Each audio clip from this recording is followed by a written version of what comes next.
We just got back from a really quick trip to Universal, a Disney cruise, and Disney World, and we traveled very differently than normal, and we're going to tell you all about it.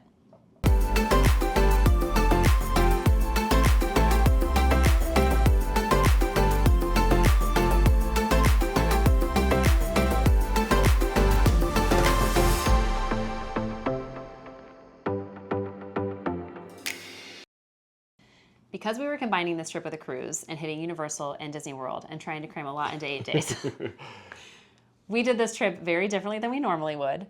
And that meant, we spent a lot less time in the parks than normal. Did not do park hopping or anything, except for Universal, technically, park hopping. But we stayed at also value resorts. Yeah. So we're going to talk about that and kind of compare the value resort experience at Universal to the value resort experience at Disney World. So typically when we go to Walt Disney World, we always like to stay at Boardwalk, Beach Club, or Yacht Club. Is within walking distance of two parks, which are our two favorite parks. And because we like to go park hopping and we kind of bounce around the parks, it makes it convenient to be within the walking distance of the two parks that we're probably going to go to the most. Yeah, Boardwalk is my personal favorite. And if you watched our vlogs, we stayed there with my mom and my sister when I went in November.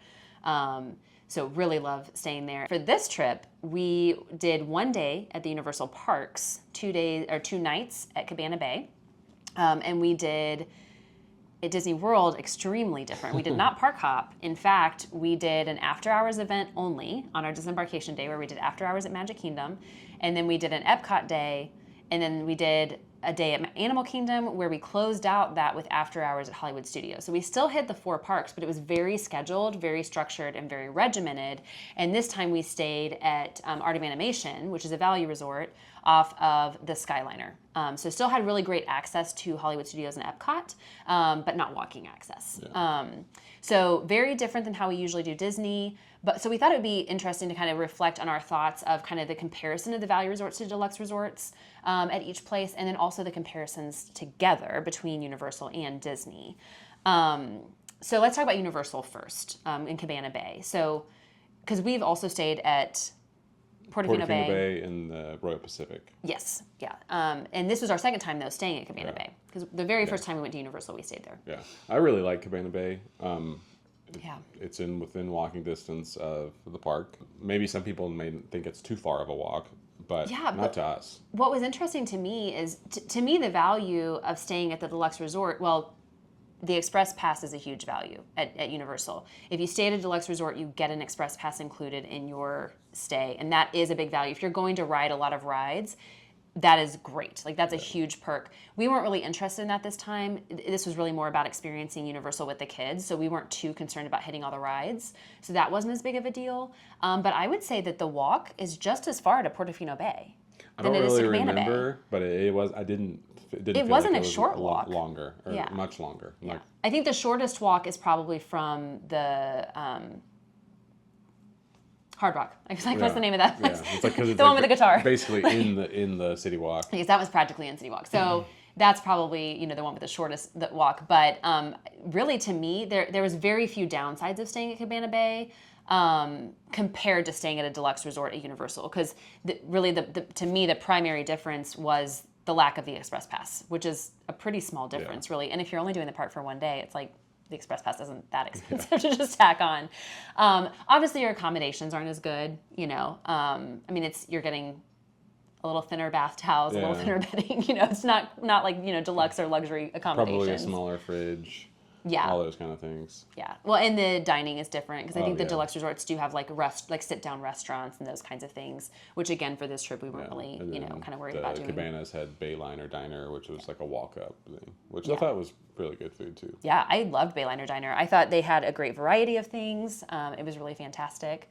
So overall, the comparison to me between a value resort at Universal to a deluxe resort at Universal was pretty comparable in a lot of ways. So if you're interested in going to Universal and you're looking to save a little bit of money and you don't want to spend what you spend on deluxe resort accommodations, I'd stay at Cabana Bay. Yeah. I think it's a cute little resort. I think it's decorated really cute. You had some issues with the upkeep. Yeah. Some of the maintenance. I feel like there was a lot of drywall damage just from the carts and the normal things that hotels The have. typical wear and tear. But some of the sections that we were in were fairly new.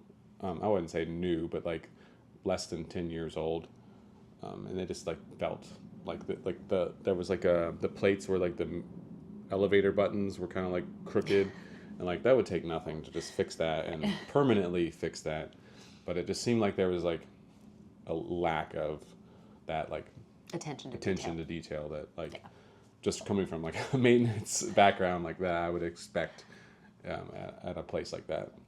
Yeah, I don't disagree with that. I mean, I think those are kind of some things that I think we just kind of sort of overlooked. We got a really great deal. It was a really inexpensive way for us to stay there for a couple of nights. So I was willing to overlook those things, but I would agree. I think that's probably again, you're going to see small differences in those accommodations, but it was a considerable savings for the 2 nights that we stayed at Universal to stay at Cabana Bay over Portofino Bay, which would have been really our first choice ordinarily. And I'd recommend it. Again, if you're going to Universal and money is an issue or a concern, that is a great way to still be super accessible to the parks. You can take the water transportation to Sapphire Falls, and it's a very short walk from Sapphire Falls to Cabana Bay, or you can walk. It's only about 3/4 of a mile, really a little less than that, to get to City Walk from Cabana Bay. So I highly recommend it. There's obviously, of course, bus accommodation as well, or bus transportation as well. So there's multiple ways to get there. Another thing too is if you are someone that likes water parks, Cabana Bay is right next door to Volcano Bay. Yeah. So if you wanted to do the water parks, you're right there. Yeah, we had a Volcano Bay view from our room that was really nice. And they have private entry, I believe, from Cabana Bay to Volcano Bay. It's a really short walk. So yeah, that's a huge pro, because from any of the other resorts, you would walk quite a bit farther to go to Volcano Bay. So that's a really good call out.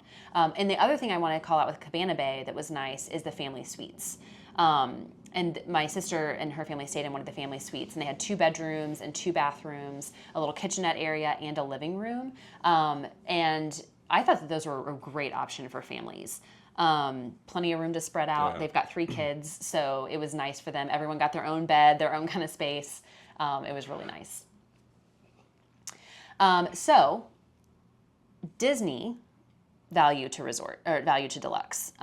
Disney, of course, has, quite a bit more options really from resorts than Universal does. But Disney's has value, moderate, and deluxe. We've actually incidentally stayed at all 3 because we stayed at Port Orleans the night before our fantasy cruise. So with the deluxe resorts at Disney, obviously, well, at least the ones that we stay at, you're within walking distance of the parks. To me, the transportation is the biggest distinguishing factor between value, moderate, deluxe at Disney. There are other things. I think there's things down to like dining options, like deluxe resorts have sit-down dining. I think all moderates have like a lounge, and then like you only have walk-ups at value. There's different, there's different distinguishers there. But to me, the big difference is the transportation method. So when you're staying at Boardwalk or Beach Club, for instance, you can walk to Hollywood Studios or Epcot. You can take a water taxi to Hollywood Studios or Epcot. You can take a bus, to anywhere you want. So you have multiple options. Even to go to Magic Kingdom, sometimes we would hop into Epcot, walk through Epcot, and then like hop on the monorail to get over to Magic Kingdom. We've taken the long way, and done that before. So it just opens up your options for transportation that you don't have generally with a value But there are some deluxe resorts that are not like that, correct? That's true. There are some deluxe resorts that are not walkable to a park. So that is valid. Like Animal Kingdom, for instance, you can't walk from Animal Kingdom Lodge to Animal Kingdom Park. That's fair. But many of them do have that as a plus. And that's why for us they matter so much more, is because we really like that, the walking distance. What I will say, though, about Art of Animation for a value resort compared to some of the other value resorts, Art of Animation and Pop are on the Skyliner. So instead of just having a bus, which is what you would typically have for a value resort, you did also have the Skyliner as an option to get to and from Hollywood Studios and Epcot. And that's a big win. Yeah, I think that riding the Skyliner as opposed to riding a bus, it's like...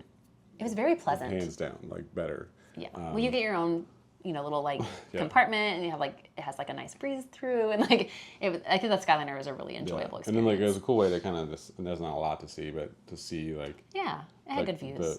The land and stuff around Disney. Yeah, I agree. From an accommodation standpoint, I feel like there's a more dramatic difference between value and deluxe. And I think it's because you have so many moderate options, and the moderates are like just a little bit better. Yeah. So, because I mean, at Art of Animation, it was like kind of like vinyl flooring, Yeah. They had a curtain, really thin towels, that closed shower off curtain, the bathroom. that was kind of Closet area was chintzy. like, Yeah. It just kind of felt like less, or just kind of felt value. It definitely felt value. Value. Yeah, it definitely versus, felt like, value. You know, what I'm used to at Disney. Yeah. I would say even compared to the room that we stayed at Port Orleans, I feel like felt, a little nicer than the room at Art of Animation. But Art of Animation does have the family suites. So similar kind of situation where you've got a couple different like rooms, and you've got like a living area and a kitchenette. So if you are traveling with with a group of more than 5, a group of more than 4. Sorry, if you're traveling with a group of more than 4, those family suites are a really great deal because you don't have to get 2 rooms. Yeah. So, because not every room sleeps 5. Yeah. You don't always have an option for that. So that can be a big plus, having those. So I think there was definitely some pros to staying at Art of Animation specifically as a value resort, because of the Skyliner and because of the family suites over some of the others. But I think for us, we found that it wasn't. I think as if you were preferable, a person that went to Disney and like maybe you did a longer trip and you spent less time in the parks, that it would be a kind of an ideal situation, because I felt like the campus, I guess you could say, that the resort was on was like super nice. Like if you were had kids that were a fan of Cars or Lion King or Nemo, like the outside of the resort was like a super cool place to be. Like they had the full life-size Cars characters, so if you liked the Cars characters, you could be there. And then like the pool was like the cone, I like the little cone cabana things, and like it was really cool. Theming was like, that was probably like what pushed it up to like, I actually did like it there, is the theming. Yeah, I shouldn't say I didn't like Art of Animation. It's just not like I probably wouldn't choose to stay there again for just you and I. But I agree with you. I think if you have kids who really enjoy, especially like if they like Lion King or Finding Nemo or Little Mermaid or Cars, I highly recommend, because the theming was phenomenal. Just know the accommodations are value, but like the theming was phenomenal. Everything except the Little Mermaid section has those family suites. So you do also get a little bit more room, which is nice. I think your value there is really good, like as far as like bang for your buck. I thought the pools were really fun. I think the Radiator Springs section with the Cars stuff was my favorite area of the whole thing. And you're right, it was on like a lake, kind of a waterfront area. So it had, there were definitely some nice things about that one. I think as value resorts go at Disney, I think I'd probably put it at the top for value resorts. But, I definitely felt like it was a dramatic difference between that and like a deluxe resort, typically at Disney. It was very akin to like Port Orleans, like where like it felt like you were in the bayou outside. I loved of Port Orleans. Yeah, that was such a cool place. Because like at Boardwalk, you're like on the boardwalk, you're on like that body of water. You feel like you're in Atlantic City. Like, so it was like, it was really cool, but it was like, because the value resorts may have lesser accommodations, they kind of make up for it with like the theming and like the accommodation, or the like decoration of the campus, like the resort area. Yeah, I agree. I did love Port Orleans. That was really nice. If that one had if that was a little closer to like a park rather than Disney Springs, I think I would want to stay there again, because I thought that was a really cool resort. Yeah. It was really well done. But so let's talk about like value resorts at Universal compared to Disney like now. So like comparing Cabana Bay, for instance, because I think you and I are both agreed that we would stay at Cabana Bay again, like without question. I think I would stay there again. I definitely think that the value to deluxe at Universal was less of a difference than value and deluxe at Disney. Yeah. I think that's just like maybe like, I wouldn't feel like I'm sacrificing Universal's definition of value is more akin to like Disney's moderate like definition, and I feel like value at Disney was like one step below that. Yeah, I think I would agree with that wholeheartedly. I would stay in Cabana Bay again without question, and I'm not sure I'd want to stay at Art of Animation again. I mean, especially not if it was just the two of us, you know, and especially not with like park hopping, because even though the Skyliner is really nice and it's a great method of getting there, it takes a lot longer. Like the walking distance is definitely a big deal for me. And that's, I mean, that to me is worth the extra cost. I guess that's at the end of the day what this is about, right? Like save the money at Universal, stay at Cabana Bay because it was really nice.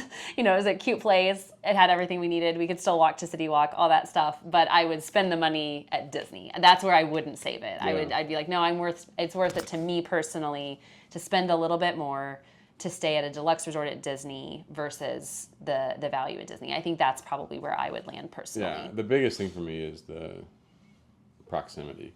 Yeah. Because the way that we like to do the parks, just popping into Epcot, popping into Hollywood Studios. So to me, that is what, like, why I would choose to use the deluxe resorts. Not so much because of the actual resort, but like where it is. Yeah, I agree. I think proximity is really important. So I think at the end of the day, as we kind of sat back and really reflected on this experience and doing Disney a little bit different with a little bit more structured ticket schedule instead of the park hopping and staying at a different resort than we normally would, I think what we really found and nailed down is that we appreciate when we're at the parks the ability to bounce in and out of whatever parks we want to go to as often and frequently as we want to. So therefore, we really love the park hopping. And we like to be close in proximity to the parks we enjoy the most. Yeah. And I think, which means that for Universal, our options are kind of endless, right? Yeah. Like you could stay just about anywhere at Universal and kind of have that option. I know that'll be a little bit different when Epic Universe is open, but as of right now, really any of the Universal resorts, you know, would work for us and in the way that we like to do the parks. Yeah. But with Disney, we are a little bit more limited. Yeah. I think it's, you know, what we have found that what we've been doing has worked well actually, and we're probably better off picking those resorts that are walkable to Epcot and Hollywood Studios. I think is kind of where we ended up landing. But I think it's cool that you have the ability with Disney to, well, and Universal too, but to kind of do the park however you want to within whatever price point works for you. Yeah. So I hope this video is helpful for you. If you are looking to book, you know, a trip to Disney or Universal. In fact, my sister who went with us on this trip is a mouse counselor. So if you are interested, I have been putting her information in the descriptions of our videos. I certainly do recommend working with a travel agent, whether it's, you know, my sister or not, it doesn't matter. We do recommend her, but you can work with any travel agent, but they're going to help you figure out these things exactly, right? Like, so you don't have to spend a whole trip figuring it out, you know, the harder way maybe, but you can kind of say, hey, we are a family of this many people and we really we want to open the park and close them, and our resort is just a place to sleep and I don't care how long it takes me to get there, then, you know, they're going to help find you that. Or if you're somebody who wants to be able to bounce in and out and you're probably going to come back to the resort 3 or 4 times during the day, they're going to help you do that too. Yeah. So I think, you know, doing that is a good way to do it, but hopefully this was helpful for you in giving just some insights into that comparison of the different types of resorts at both parks. And if you like this video, give us a thumbs up. And if you want to see more of our videos, make sure to subscribe. We'll see you next time.